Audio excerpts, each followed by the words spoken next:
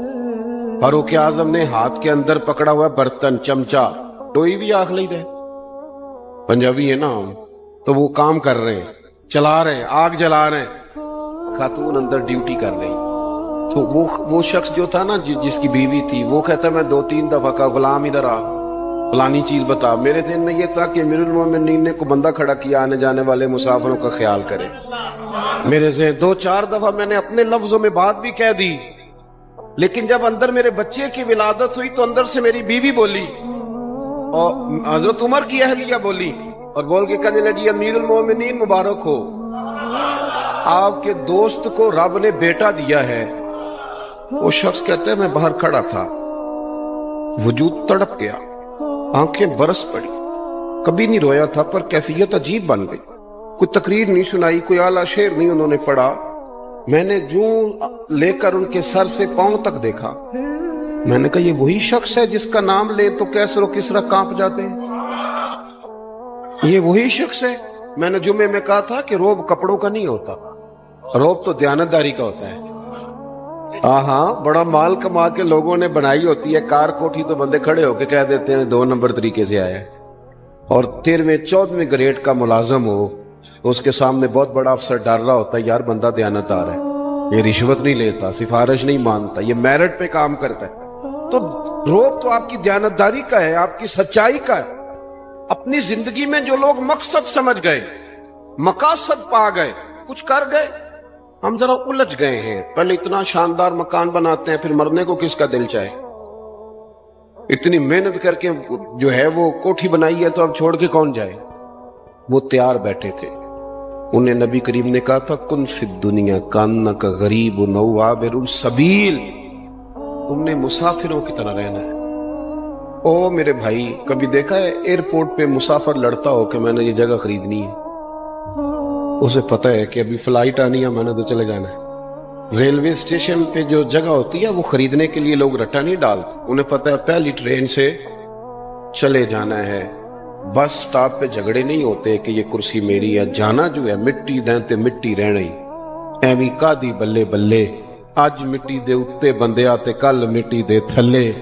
اتنا زیادہ مقصد نہیں نا جب سمجھتے تو بے چین ہے، بے قرار۔ بعض لوگوں نے اتنے پیسے جمع کر لیے کہ اتنے کھا نہیں سکتے، اتنی ضرورت نہیں، لیکن اس کے باوجود ہے کہ وہ دوڑ ختم ہونے کا نام ہی نہیں لے رہی۔ حضرت صدیق اکبر رضی اللہ تعالیٰ عنہ امیر المومنین ہے۔ بادشاہوں کے بڑے بات ہوتی ہے، ہمارے ملک میں ایسے بھی بادشاہ گزرے ہیں کہ جو سفر پہ جاتے تھے تو خانسامے بھی لے جاتے تھے، باورچیوں کو بھی لے کے جاتے تھے کہ کھانا میری مرضی کا ہونا چاہیے۔ حضرت ابوبکر صدیق نے پانی مانگا، امیر المومنین، تو صحابہ نے نا شہد ملا پانی پیش کیا۔ کوئی اتنی لمبی بات تو نہیں، لیکن صدیق اکبر رو ہی پڑے، اور اتنا روئے کہ ہجکیاں بن گئی۔ لوگ کہتے ہیں پتہ نہیں تھا کس بات پہ رو رہے ہیں، پر ہم بھی رو پڑے۔ حضور آپ کیوں روتے ہیں؟ تو آپ فرمانے لگے یار مجھے آسانیوں میں مبتلا کرنے لگے ہو، مجھے ان دنیا کی لذات میں الجھانے لگے ہو۔ میں حضور کی بارگاہ میں بیٹھا تھا، اللہ کے رسول فرما رہے تھے پیچھے ہٹ جا، پیچھے ہٹ جا، پیچھے ہٹ جا۔ میں نے پوچھا حضور آپ کس کو کہہ رہے ہیں؟ حضور فرمانے لگے دنیا میرے پاس آئی تھی، وہ قریب کرنا چاہتی تھی مجھے، تو میں نے اسے کہا پیچھے ہٹ جا، میرے نیڑے نہ آنا، دور ہٹ جا۔ وہ ہٹ تو گئی ہے، پر جاتی دفعہ کہہ گئی ہے سونیا آپ تو بچ گئے ہیں، پر آپ کے بعد والے کیسے بچیں؟ تو مجھے سینے سے لگا لے، گلے سے لگا لے، مقصد اپنا سمجھیں، اعمال کا حسن پیدا کرے۔ اگر انسان کا مقصود مال کمانا ہے تو اگر مال مل گیا تو اس کے بعد پھر کیا کرے گا؟ کسی نے طے کر لیا تھا کہ بہت بڑی گاڑی اور بہت بڑا بنگلہ مجھے چاہیے، تو وہ بنگلہ اسے مل گیا، گاڑی آ گئی۔ اب تو مقاصد کیونکہ طے نہیں ہوتے، تو جو چیز انسان چھوٹا سا مقصد طے کرتا ہے وہ اسے حاصل ہو جاتا ہے. میں نے ملک سے باہر جانا ہے، گھر سیٹ کرنا ہے، ساتھ والا پلاٹ لینا ہے، ہو گیا سارا کچھ. تو اب وہ پھر انسان بے چین ہو جاتا ہے، پریشان رہتا ہے، کہتا ہے سمجھ نہیں آتی مطلب مقصود کیا ہے. اللہ تبارک و تعالیٰ نے تو ایک تنکا بے مقصد پیدا نہیں کیا. اتنا سونا انسان کیسے بے مقصد پیدا کر؟ تو رب کریم نے ہمیں بتایا کہ مقصد تو تمہارا ہے. مقصد ہے الذی خلق الموت والحیات لیبلوکم ایکم احسن عملا. اس نے موت اور حیات اس لیے پیدا کی ہے تاکہ پتہ چلے تمہیں اچھے عمل کون کرتا ہے. تم کس قدر زیادہ اپنے رب کی عبادت کرتے ہو، کس قدر زیادہ حسن اخلاق کا مظاہرہ کرتے ہو، کس قدر زیادہ لوگوں کی خدمت کرتے ہو، کس قدر زیادہ تم دین کی تبلیغ میں، اشاعت میں، ابلاغ میں، ترویج میں کردار ادا کرتے ہو. با مقصد تمہیں بنایا، با مقصد اچھا ترین عمل تم میں سے کون کرتا ہے. اس لیے موت اور حیات پیدا کی تھی کہ تم نے ستھرے سے ستھرے اعمال، بہتر سے بہتر کردار، اعلیٰ سے اعلیٰ تمہارا انداز زندگی. دیکھیں ہم نے لوگوں کے ساتھ مل کے رہنا ہوتا ہے، بہت ساری چیزیں ایسی ہوتی ہیں کہ جو تکلیف کا سامان بنتی ہیں.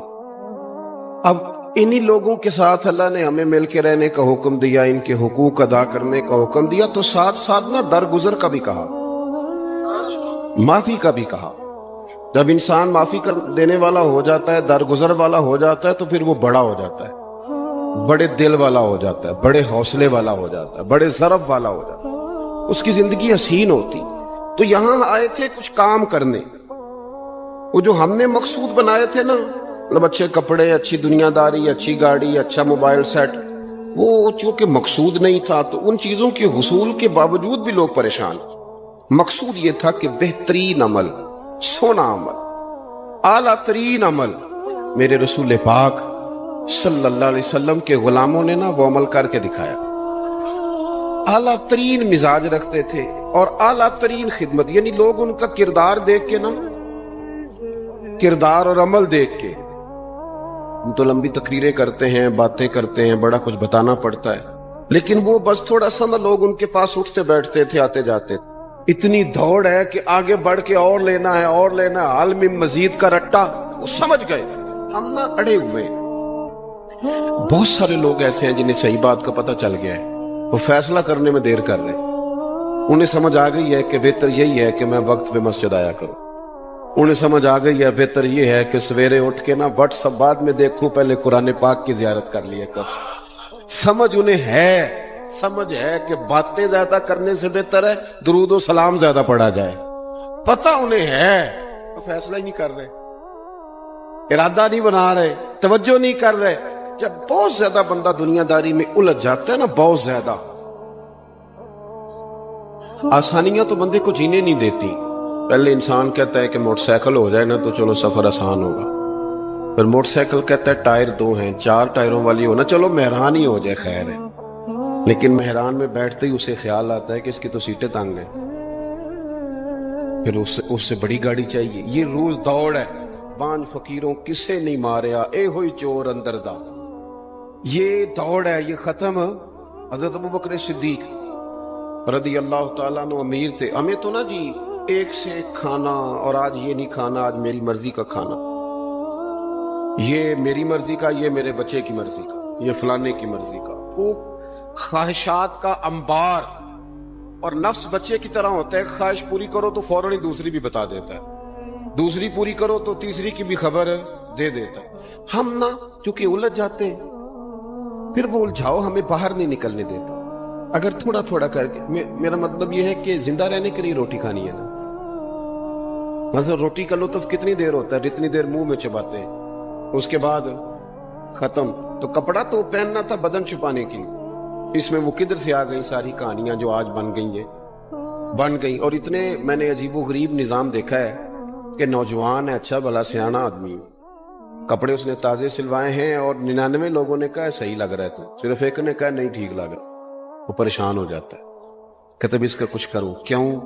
اس لیے کہ یہی سارا مقصود سمجھ لیا ہے، کپڑے پہننا، اسی میں الجھ جانا.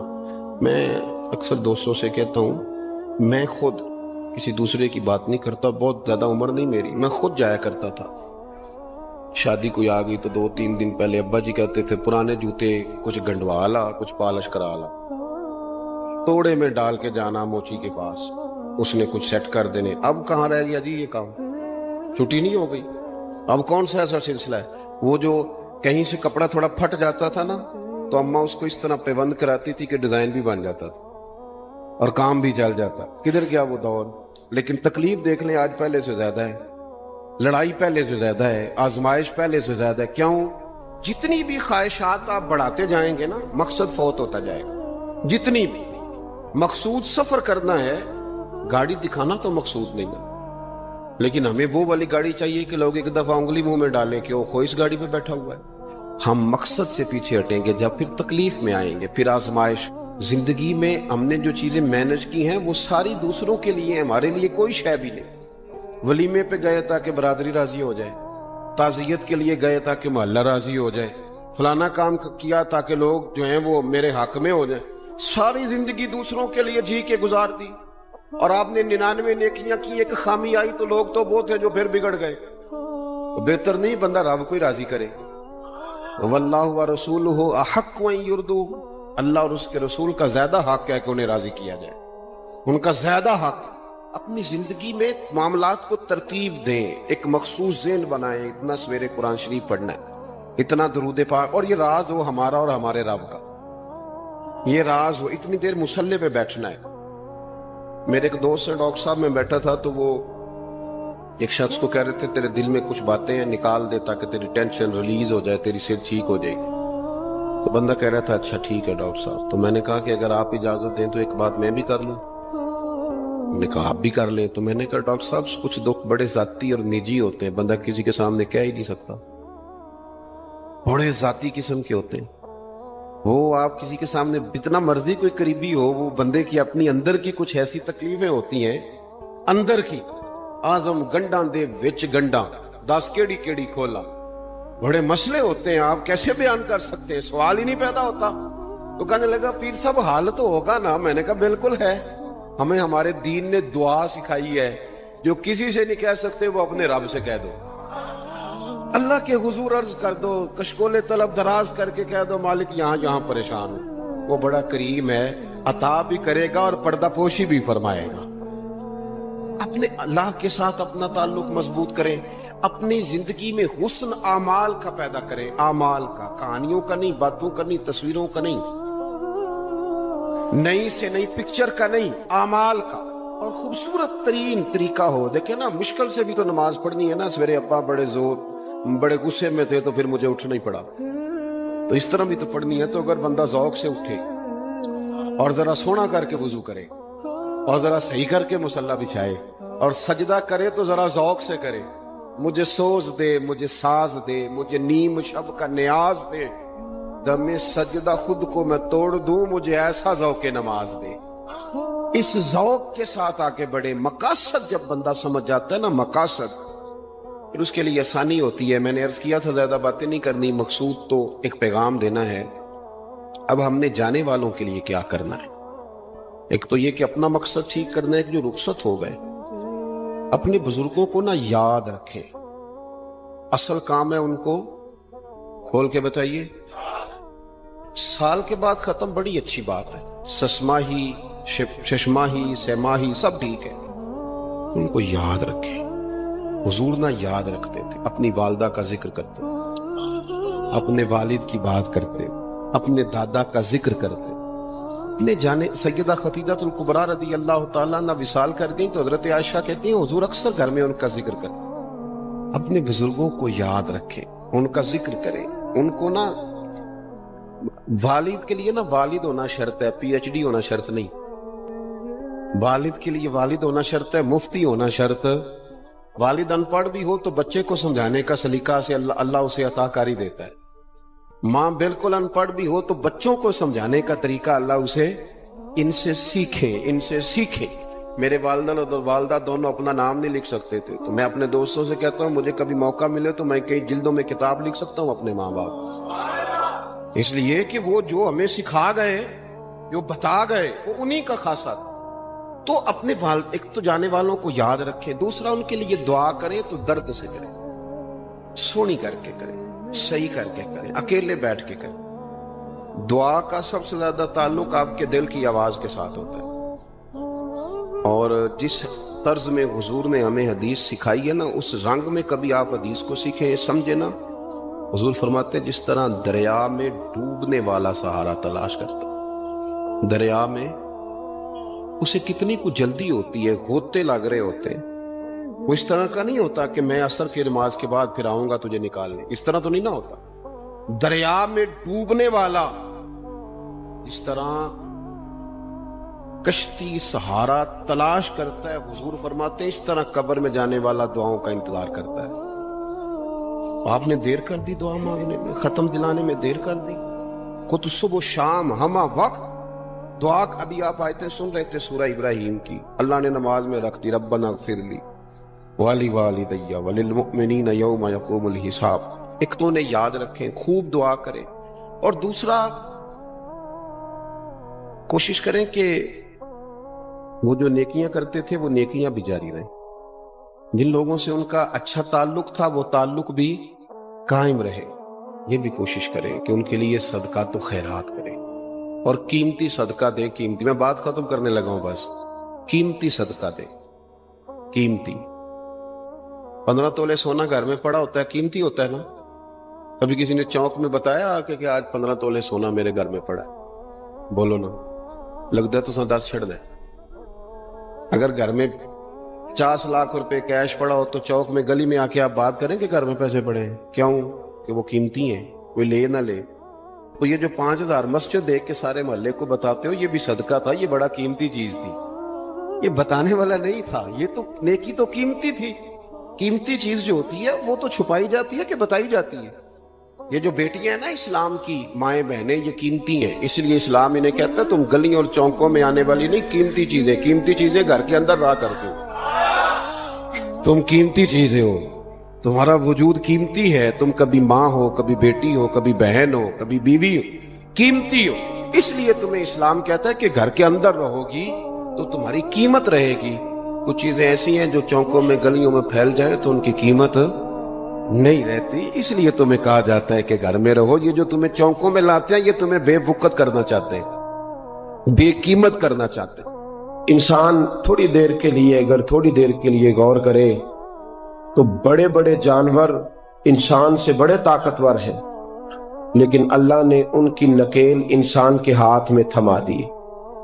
اتنا بڑا جہاز ہے، ٹنوں وزن لے کے چل رہا ہے، انسان کے بس کی بات نہیں کہ وہ کئی لوگ لگ کے بھی اس کو اٹھا سکیں، لیکن اللہ نے اس کے قبضہ و اختیار میں کر دیا ہے۔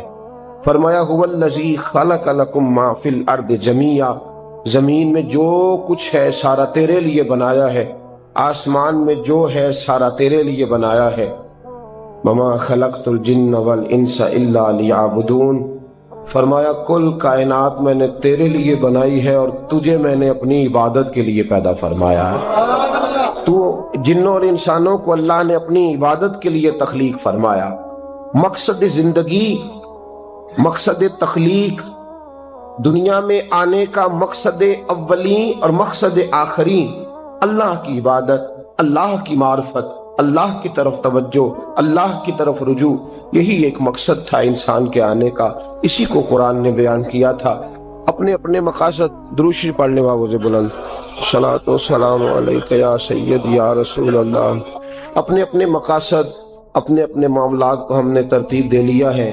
صبح سے شام تک کے معاملات سارے کے سارے ہمارے ذاتی، نجی اور ہمارے اپنے بنائے ہوئے مقاصد کے تحت گزر رہے ہیں، حالانکہ رب کریم نے فرمایا کہ انسان میں نے تجھے اپنی عبادت کے لیے بنایا ہے، اپنے لیے تجھے بنایا ہے، تو میری بارگاہ میں سجدہ ریز ہو، تو میری بارگاہ کی طرف توجہ کرے، تو میرے لیے تسبیح پڑھے، تو تہلیل کے جملے بولے، تو تکبیر کہے، تو میرے محبوب پہ نازل ہونے والے قرآن کی تلاوت کرے۔ تجھے تو اس لیے بنایا تھا۔ عبادت کا معنی یاد رکھیے گا، عبادت کا معنی فقط نماز پڑھنا نہیں، عبادت کا معنی صرف نماز پڑھنا نہیں، نماز عبادت کا ایک جز ہے، نماز عبادت کا ایک حصہ ہے۔ عبادت نماز پڑھنے کا نام نہیں، عبادت روزہ رکھنے کا نام نہیں، عبادت صرف اور صرف حج کرنے کا نام نہیں، فقط ذکر فکر کرنا عبادت نہیں، بلکہ اللہ کا حکم ماننے کا نام عبادت ہے۔ خدا رسول کی بات ماننے کا نام عبادت ہے۔ جہاں جانے کا خدا حکم دے وہاں چلے جاؤ، یہ عبادت ہے۔ جہاں جانے سے منع کر دے وہاں کبھی نہ جاؤ، یہ عبادت ہے۔ اگر نماز پڑھنے کا نام ہی عبادت ہوتا تو پھر فجر کی فجر کے وقت کیوں پڑھنی پڑتی؟ پھر ظہر میں ہی کیوں فرض ہوتی؟ پھر عصر کا وقت مغرب میں جا کے کیوں نہ شروع کیا جاتا؟ پھر انسان کی مرضی تھی جب پڑھ لیتا۔ فرمایا نہیں، عبادت میری ہے، اصل میری اطاعت ہے۔ میں جب کہوں کہ یہ فجر کا وقت ہے تو تجھے فجر مان کے پڑھنا، جب کہوں ظہر کا وقت ہے تو ظہر مان کے۔ ہم نے عبادت کو مخصوص کر دیا، مسجد میں چلے جانا، نفل پڑھ لینا، کچھ دیر قرآن شریف پڑھ لینا، کچھ دیر اللہ کی عبادت کر لینا، کچھ دیر ذکر اذکار کر لینا، اس کا نام عبادت ہے۔ اور باہر نکل کے بے شک جھوٹ بولے، باہر نکل کے بے شک غیبت کرے، باہر نکلے اور کم تولے، باہر نکلے اور اپنی من مرضی کرے، تو یہ عبادت نہیں۔ اس لیے کہ ہم اس خدا کے ماننے والے ہیں جو صرف مسجد میں نہیں ہوتا، بلکہ جلوہ تیری ذات کا کو بکو ہے، میں جدھر دیکھتا ہوں ادھر تو ہی تو ہے۔ ہمارا خدا صرف مسجد میں نہیں ہے، اللہ ہر جگہ ہے۔ جے میں تینوں اندر جانا پھر مقید جانا، جے میں تینوں باہر سمجھا اندر کون سمانا، اندر بھی تویں باہر بھی تویں وچ بلا کون نمانا۔ اصل بات یہ ہے کہ جب خدا ہر جگہ ہے تو اللہ تبارک و تعالیٰ کا حکم ہر جگہ ماننا ہے، ہر جگہ اطاعت کرنی ہے، ہر لحاظ سے۔ رب کی بات ماننے کا نام عبادت ہے، اللہ کی، اس کے رسول الپاک صلی اللہ علیہ وسلم کی بات ماننے کا نام۔ توجہ ہے آپ کی میری بات پہ؟ عبادت کا مفہوم سمجھیے گا، عبادت کا مفہوم سمجھیے گا۔ ہمارا وہ دین نہیں جو پنڈتوں جوگیوں راہبوں کا مذہب ہے کہ جنگلوں میں نکل جاؤ تسبیح لے لو، میں کھٹکتا ہوں دل عالم میں کانٹے کی طرح اور تو فقط اللہ اللہ اللہ۔ یہ مذہب نہیں۔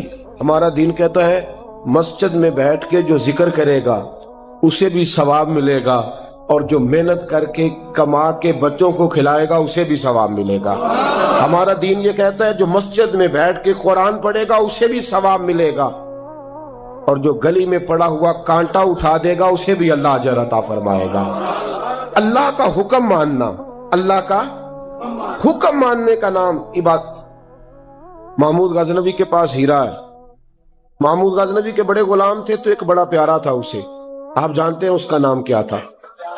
ایاز محمود غزنوی کو بڑا تو حسد شروع ہو جاتا ہے ہر جگہ، اللہ ماشاءاللہ۔ لوگ کہنے لگے بادشاہ ہر وقت اسی کو پیار کرتا رہتا ہے، ہر وقت اسی کی طرف توجہ کرتا رہتا ہے۔ بادشاہ نے ایک دن آزمانا چاہا، اتنا ہیرا تھا، موٹا ہیرا بادشاہ کے پاس۔ بادشاہ نے ایک وزیر صاحب کو بلایا، کہا یہ اینٹ پکڑو، ہیرے پہ مارو، اسے توڑ دو۔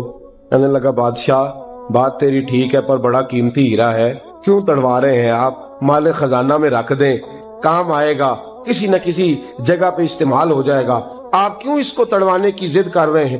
بادشاہ سلامت نے کہا اچھا تم نے ٹھیک مشورہ دیا، میں ہی جذبات میں آ گیا تھا۔ ایک دوسرے آدمی کو بلایا، اس کو کہا یہ ہیرا توڑنا ہے۔ اس نے کہا بادشاہ مجھے لگتا ہے پوری دنیا میں اتنا موٹا ہیرا تیرے پاس ہے، کسی اور کے پاس نہیں ہوگا۔ یہ توڑنے کی چیز نہیں، تجوری میں سنبھالنے کی چیز ہے، اسے سنبھال کے رکھ۔ تیسرے کو بلایا، چوتھے کو بلایا، جس کو بھی بلاتا رہا وہ بادشاہ کو سمجھاتا رہا، جس کو بلایا بادشاہ کو سمجھایا۔ ایاز کی باری آئی، کہا ایاز ادھر آ، توجہ ہے آپ کی؟ ایاز ادھر آ، یہ ہیرا تو توڑ دے۔ اس نے اینٹ پکڑی، زور سے ماری، ہیرا توڑ دیا۔ بادشاہ کہنے لگا بڑا بیوقوف ہے بھئی تو، یہ سارے میرے خیر خواہ تھے، مجھے سمجھاتے رہے اور تو نے خیال ہی نہیں کیا، میں بیوقوف تھا تو تو بھی ساتھ ہو گیا، توڑ ہی دیا۔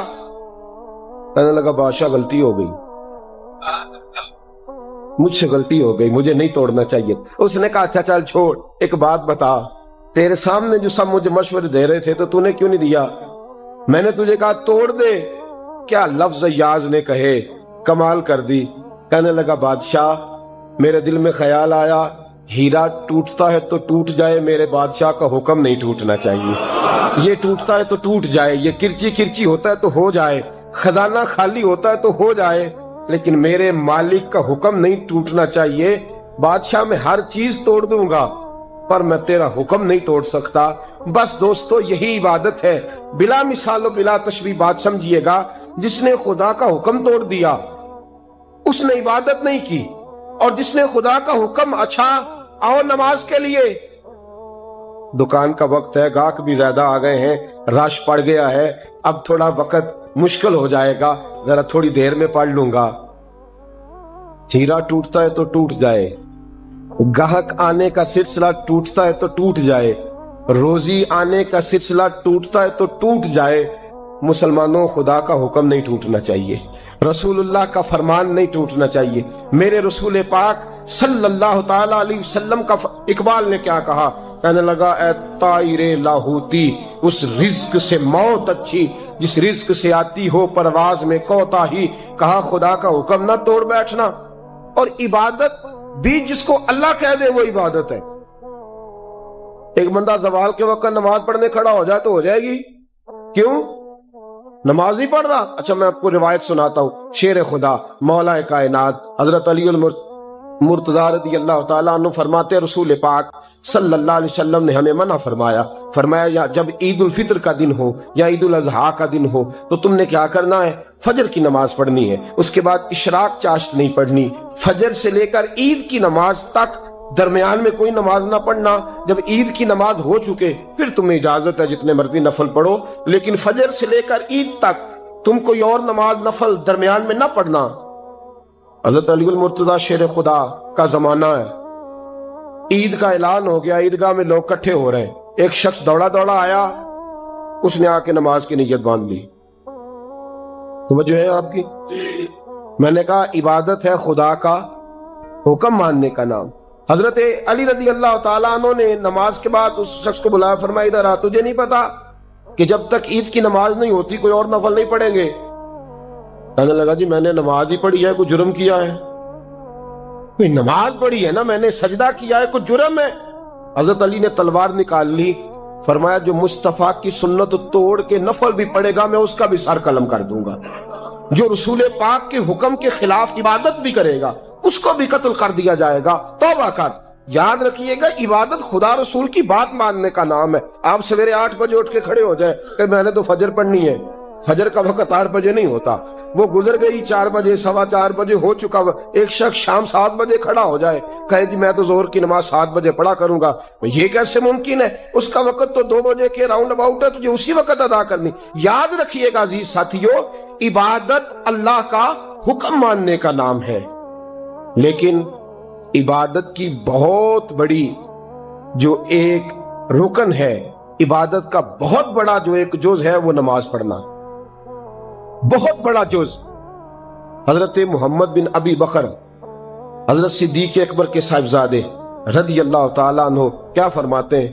فرماتے ہیں مسلمانوں بڑے نصیبوں والے ہو، بڑے نصیبوں والے ہو. تمہیں تو اللہ کی بارگاہ میں جانے کے لیے اجازت ہی نہیں لینی پڑتی، اللہ نے تمہارے لیے دروازہ ہی کھول دیا ہے. جب دل کیا، وضو کیا، نماز کی نیت باندھی، اللہ کے دروازے کھل گئے، اور بغیر کسی ترجمان کے تم نے اپنے رب سے بات کرنی شروع کر دی. عبادت ایسی نعمت ہے، اللہ کی بارگاہ میں کھڑے ہونا، سجدہ کرنا اتنی بڑی فضیلت کی بات ہے. یہ حدیث میرا خیال ہے آپ کو کبھی بھولنی نہیں چاہیے. سید عالم نور مجسم شفیع معظم صلی اللہ علیہ وسلم نے فرمایا بتاؤ اگر کوئی کسی کے گھر مہمان جائے تو میزبان اس کے ساتھ کیا سلوک کرے گا؟ تو صحابہ کہنے لگا یا رسول اللہ جتنا میزبان اچھا ہوگا اتنا ہی اچھا سلوک کرے گا، جتنا وہ اعلیٰ ہوگا اتنا ہی اعلیٰ سلوک کرے گا، جتنا وہ عرفہ ہوگا اتنی ہی اس کی بات بھی بڑی ہوگی. نبی پاک صلی اللہ علیہ وسلم نے فرمایا جو مسجد جاتا ہے وہ اللہ کا مہمان ہے، جو مسجد جاتا ہے وہ اللہ کا مہمان ہے. فرمایا میزبان کے ذمے ہے کہ مہمان کے اوپر رحمت کرے، کرم کرے. فرمایا جب تو مسجد جاتا ہے تو خدا بھی رحمتوں کے دروازے کھول دیتا ہے، اللہ تیرے لیے فضل کے دروازے کھول دیتا ہے. نبی پاک صلی اللہ تعالی علیہ وسلم نے فرمایا جب تو اپنے گھر سے مسجد جانے کے لیے ابھی نکلتا ہے، ابھی تو گیا نہیں، ابھی تو نکلا ہے. فرمایا تو نے سیدھا پیر اٹھایا ہے تو تیرا ایک درجہ بلند ہو گیا ہے, تو نے الٹا قدم اٹھایا ہے تو تیرا ایک گناہ معاف ہو گیا ہے, پھر تو نے سیدھا قدم اٹھایا ہے تو تیرا ایک درجہ بلند ہو گیا. اپنی اپنی طبیعت ہے نا. حضور نے حدیث سنائی, حضرت سیدنا اسید بن حزیر رضی اللہ تعالیٰ عنہ دیہاتی آدمی تھے, مسجد نبوی سے دور گھر تھا, مسجد آنے جانے کے لیے گدھا رکھا ہوا تھا, گدھے پہ بیٹھ کے مسجد آتے تھے, نماز پڑھ کے اسی پہ بیٹھ کے لوٹ جاتے تھے. جس دن حضور نے فرمایا نا ایک قدم پہ ایک گناہ معاف ہوتا ہے, ایک قدم پہ ایک نیکی ملتی ہے, گدھا گھاری چھوڑا ہے. صحابہ کہنے لگے یار دور کا تیرا سفر ہے, تو آرام سے گدھے پہ آ جا. کہنے لگے کیوں, میں کیوں گدھے پہ آؤں, میں تو روز پیدل آؤں گا, تم سب کے تھوڑے تھوڑے گناہ معاف ہوں گے, تھوڑے تھوڑے درجے بلند ہوں گے. میں نے چونکہ دور سے آنا ہے, اللہ میرے زیادہ گناہ معاف فرمائے گا, میرے زیادہ درجے بلند فرمائے گا, میرے اوپر زیادہ کرم نوازی فرمائے گا. جو مسجد کی طرف چل کے آیا ایک ایک قدم پر اللہ اس کے درجے بلند کرے گا, ایک ایک قدم پہ اللہ اس کے گناہ معاف کرے گا. قرآن مجید کی طرف معانی مفاہیم سمجھنے کا ذوق ہو. میرا رب میرے لیے کیا فرماتا ہے پر جاننا چاہوں. یہ سورہ فاتحہ ہے نا, سورہ فاتحہ اللہ کا فضل ہے مسلمانوں کے بچوں کو آتی ہے, بچے بچے کی زبان پر جاری ہو جائے. اللہ کے پیارے حبیب صلی اللہ علیہ وسلم نے فرمایا, یہ ذرا اس کا مزہ لیجیے گا. حضور فرماتے ہیں, رب فرماتا ہے یہ سورہ فاتحہ آدھی میرے بندے کی آدھی میری ہے, آپ کو بھی اس کا ذائقہ لینا ہو. یہ میرے اور میرے بندے کے درمیان ہے, تقسیم ہے, کیا بلا سورہ ہے, یہ اس کا مزہ لینا آج کے بعد. یہ بندے کے درمیان اللہ کے درمیان تقسیم ہے. وہ کریم ہے نا, اپنے فضل سے کہہ رہے تقسیم ہے. کیسے بندہ کہتا ہے الحمدللہ رب العالمین الرحمن الرحیم مالک یوم الدین ایاک نعبد و ایاک نستعین. اس نے اپنے رب کی حمد کی, اللہ کی تعریف کی, اللہ سے استعانت کا سوال کیا, اپنی ساری عبادتیں نیاز مندیاں اس کے حضور پیش کر کے نا اب بندہ اپنا حصہ اپنے مالک سے طلب کرتا, کہتا ہے اہدنا الصراط المستقیم. دنیا میں سب سے زیادہ تکلیف میں وہ بندہ ہوتا ہے جو الجھا ہوا ہوتا ہے. اب میں ساری باتیں کیسے آپ کو سمجھاؤں گا. تو بھائی ساری بندے کے پاس میں موجود ہو, تاکہ بڑا اونچا ہو, رنگ بڑا پیارا ہو, لیکن اگر اس کے پشت پر کرتے میں لکھا ہو کسی کو ملے تو فلان ڈریس میں موجود, شعور ہی نہ ہو, اس کے پاس ذہنی استعداد بھی نہ ہو, اور اس کے بعد کروڑوں روپیہ پہ ہو تو کس کام کا. ہدایت کا نور, شعور کی زندگی اتنی بڑی نعمت ہے. میں نے تھوڑی سی دنیا دیکھی ہے کہ ایسی آدمی ہے دنیاوی طور اور کئی ممالک میں بزنس کرتا ہے, اور اس کی کمپنی کئی ملکوں میں جانی پہچانی جاتی ہے, لیکن ہدایت کا رستہ اس طرح پاتا ہے کہ جب وہ اپنی غلطی تسکین کے لیے پیاس بجھانے کے لیے کھڑا ہوتا ہے تو بت کے سامنے کھڑا ہوتا ہے. تو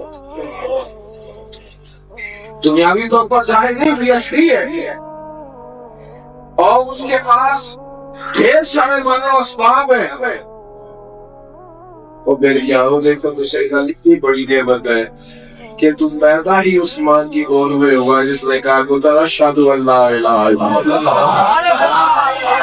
اب جب تو سورہ فاتحہ کی دنیا کو دیکھ کر کے لوگ کتنے گمراہ ہیں, مالدار ہونے کے باوجود, ڈگریوں کے باوجود, اب جب تو اللہ سے کہتا ہے نا اہدنا الصراط المستقیم, اہدنا الصراط المستقیم, یا اللہ سیدھے راستے پہ چلا, پھر ہدایت یہ قدر ہوتی ہے. اور پھر کئی لوگ ایسے تھے جو چلے سیدھے راستے پر, آئیوں کے جناب میں صاف, لیکن معاذ اللہ کیا حشر کی جائے سانجوں نے ان کی تعلیمات عقیدے کیسے کیسے کر دیے. معاذ اللہ سبحانہ معاذ اللہ تبلیغ کو نہ پاشا. جناب عیسیٰ کو اللہ کا بیٹا کہنا گمراہ ہو. یہودیوں نے کیا کیا, حضرت عزیر کو اللہ کا بیٹا کہہ دیا. ہدایت آئی تھی برقائے نہ رہ سکے, یا اللہ ہدایت دے اور صراط الذین انعمت علیہم کون والی لینا جن پر تو انعام فرمائے غیر المغضوب علیہم ولا الضالین ان کے راستے سے بچانا جن پر تیرا غضب ہو جو گناہ ہو جو راہ سے بھٹک گئے اللہ فرماتے ہیں میری اور میرے بندے کے درمیان یہ سورت جو ہے یہ تخصیص بھائی اگر آپ کا قرآن مجید کے ساتھ ہو جائے لگاؤ اگر ہو جائے اسے سینے سے پیار تو آپ یہی کریں جتنی لذت انسان کی روح کو قرآن مجید پڑھ کے نصیب ہوتی ہے جتنی قرآن مجید پڑھ کے نصیب ہوتی ہے ایک بہت پریشان دوست میرے پاس آئے اور سمجھدار ہیں مالدار ہیں پڑھے لکھے ہیں اور معاملات دنیا میں سمجھتے ہیں تو وہ آگے کہتے ہیں ایک کنجی کھولتا ہوں تو دوسری میرے لیے اور پریشانی والی بات جاتا ہے ساری زندگی یوں ہی گزر گئی ہے ایک مسئلہ حل کیا دوسرا تیار رہا ہے زندگی جبر مسلسل کی طرح کاٹی ہے بڑی تکلیف میں ہوتی مجھے آپ بتائیں میں کیا پڑھوں تو میرے ان دنوں خود زیر مطالعہ سورہ یوسف میں نے ان سے کہا غور سے سورہ یوسف کا مطالعہ یہ حضرت یوسف یہ نا جو پہلے باپ کے لاڑلے یہ وہی جناب یوسف ہے جو پھر کنویں میں ہے یہ پھر وہی جناب یوسف ہے جو مصر کے بازار میں یہ وہی ہیں جو بعد میں شہزادے اور بڑی ان کی اعلیٰ عرصہ خدمت ہوتی ہے کہ وہی جناب یوسف جیل میں ہے لیکن میرا مالک ہے نا وہ عطا کرنے پہ آیا ہے تو جس ملک کے وہ کہتی تھی اسی ملک کا انہیں حکمران بنا دیا یہی انسانی زندگی کی حقیقت ہے قرآن نے بڑے واقعات بیان کیے لیکن اس کے بارے میں کہا نحن نقص علیک احسن القصص یہ جو واقعہ ہے یہ بڑا عظیم ہے یہ بڑا انسانی زندگی کے اتار چڑھاؤ کا بیان ہے یہ آپ کو متجدد سکھائے گا کہ زندگی میں اسپرنگ بریکر بھی آئیں گے کبھی کبھی گلیوں میں پانی بھی آئے گا اور کبھی کبھی ایسا بھی ہوگا کہ آپ کو رات کو اٹھ کے بھی کچھ مشکلات کے بارے میں سوچنا پڑے گا لیکن رب کریم کی رحمت اگر انسان کے ساتھ ہے اس کی توجہ اپنے والی کی طرف ہے تو پھر اللہ تعالیٰ اسے اعزاز کی منزلیں بھی عطا فرمائے قرآن مجید سے دلچسپی پیدا کریں قرآن مجید سورہ یاسین کو ہم دیکھتے ہیں ایک فصلی میں اللہ تعالیٰ نے دو نبی بھیجے لوگوں نے بات نہیں مانی ایک اور گئے اب یہاں نبی کو ارشاد کا کام کرنے والے کتنے پریشان ہوتے ہیں وہاں کچھ بولی اتنی محنت ہے اتنی جد و جہد ہے کچھ لوگ تو نہیں سنتے تین پیغمبر بھیجے ہیں لیکن جب لوگوں نے بات نہیں مانی تو کیا جملہ کہا انبیاء نے کیسا حسین ہے کہا بھائی وما علینا الا البلاغ المبین ہمارے ذمہ تو کھول کر کیا کرنا کو ہم نے کرنی ہے باقی ہدایت تو اللہ کے راستے پر تو میرے عزیز ٹھہراؤ پیدا ہوگا زندگی صرف کا تعین کرے گا آپ محسوس کریں گے کہ ہم ایک ٹھہراؤ کا شکار ہے جو بندہ جہاں بھی ہوگا عجیب سے اطمینان اپنی طبیعت میں پیدا کرے گا